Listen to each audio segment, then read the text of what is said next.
Càng lớn tuổi chúng ta càng hiểu có những thứ không thể giữ lại.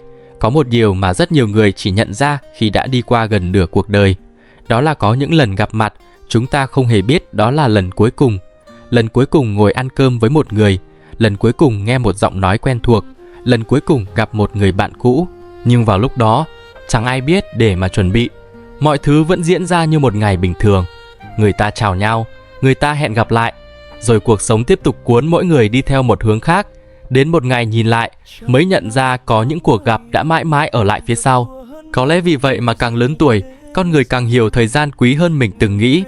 Khi còn trẻ, một năm dường như rất dài, chờ đến hè thấy lâu, chờ đến Tết cũng thấy lâu. Nhưng chẳng biết từ lúc nào, thời gian bắt đầu trôi nhanh hơn. Mới đầu năm đã cuối năm, mới hôm nào còn là một đứa trẻ, giờ đã phải lo cho gia đình, cho cuộc sống, cho tương lai của con cái. Nhiều người vẫn nhớ rất rõ những con đường mình từng đi qua khi còn nhỏ. Nhớ căn nhà cũ, nhớ tiếng gọi của mẹ mỗi chiều, nhớ những người hàng xóm năm xưa. Nhưng khi quay lại, mọi thứ đã khác. Có nơi không còn nữa, có người cũng không còn nữa. Chỉ còn ký ức vẫn ở nguyên trong lòng. Cuộc đời vốn là như vậy, mọi thứ đều thay đổi. Chỉ là khi còn trẻ, chúng ta ít khi nghĩ đến điều đó. Ngày ấy, cha mẹ luôn là những người khỏe mạnh nhất trong mắt con cái. Lúc nào cũng có mặt khi cần, lúc nào cũng âm thầm lo lắng. Thế nên nhiều người cứ nghĩ cha mẹ sẽ mãi như vậy. Cho đến một ngày nhìn kỹ hơn, mái tóc đã bạc nhiều hơn, bước chân đã chậm hơn, đôi mắt cũng không còn tinh anh như trước. Lúc ấy mới nhận ra thời gian không chỉ đi qua mình, nó đi qua tất cả mọi người. Có những người dành phần lớn tuổi trẻ để theo đuổi công việc, đi làm từ sáng đến tối, bận rộn hết ngày này sang ngày khác. Họ nghĩ rằng chỉ cần cố gắng thêm một chút nữa, chỉ cần kiếm thêm một ít tiền nữa, rồi sẽ có thời gian dành cho gia đình. Nhưng cuộc sống không phải lúc nào cũng chờ chúng ta sắp xếp xong mọi việc.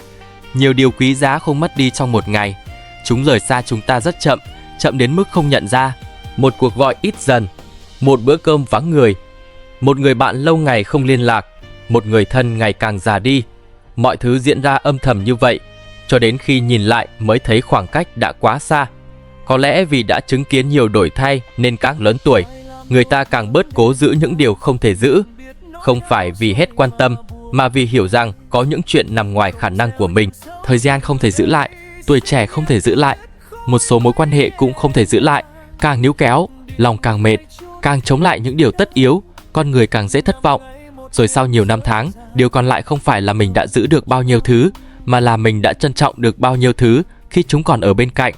Một bữa cơm đủ người, một cuộc gọi hỏi thăm, một ngày sức khỏe ổn định, một buổi chiều được ngồi cạnh cha mẹ. Những điều ấy nghe qua rất bình thường, nhưng không phải ai cũng còn có được. Có người từng nghĩ hạnh phúc là phải có thật nhiều, nhiều tiền hơn, nhiều thành công hơn, nhiều thứ để tự hào hơn. Nhưng đi qua nhiều biến động của cuộc đời, người ta lại nhận ra điều khiến mình nhớ nhất thường là những khoảnh khắc rất giản dị, là tiếng cười trong một bữa cơm gia đình, là cảm giác yên tâm khi biết người thân vẫn khỏe mạnh, là những ngày bình thường không có chuyện gì xảy ra, cuộc sống rồi vẫn tiếp tục, thời gian rồi vẫn trôi đi, không ai giữ được tất cả. Nhưng có lẽ điều đáng quý nhất là khi nhìn lại, chúng ta không phải tiếc nuối vì đã bỏ quên những điều quan trọng. Có những thứ chỉ khi mất đi, người ta mới hiểu giá trị của nó. Và cũng có những thứ nếu biết trân trọng từ hôm nay sẽ trở thành những ký ức ấm áp nhất sau này.